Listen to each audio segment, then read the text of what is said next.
You're watching a clip from the Football Ramble podcast. For the full episode, search Football Ramble wherever you get your podcasts. New episodes out Monday to Friday. Right, let's get on with it, shall we? So certainly among Manchester United fans, there's an element of like, you kind of react in real time. You don't get the anticipation with Anthony, which I suppose is quite damning on what a player like that is supposed to give you. Do you reckon that's why Sancho's so pissed off, though, Vish?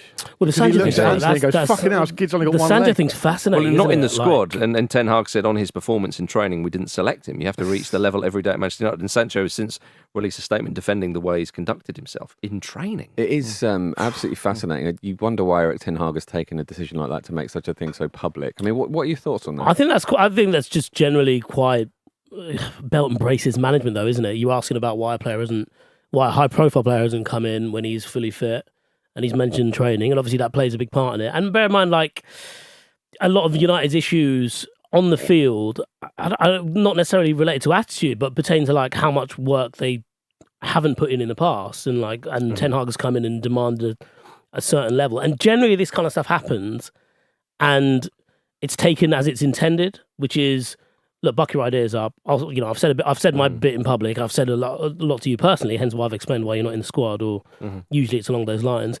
But then for Sancho to come out and bring that statement shows that there is such a difference of opinion there, in that Sancho didn't want, Sancho thinks it's an unfair picture being painted of him as unprofessional, because fundamentally that's what Ten Hag is saying there. He's not been professional.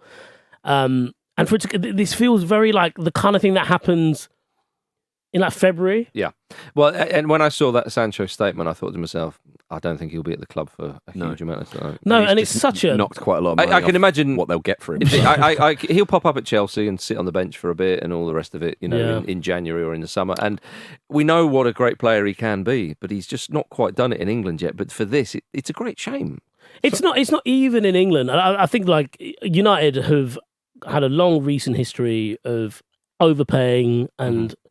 No, but Sancho, when he was in Bundesliga, he was magnificent. But what I'm saying is they've had a habit of overpaying and players under-delivering, in part because players at Old Trafford tend to stagnate. Rashford has had to like come into his own over the last couple of years because of the work he's put in personally. United used to be a club and a setup which improves players, and they don't really.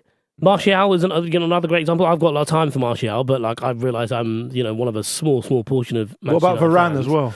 Maguire?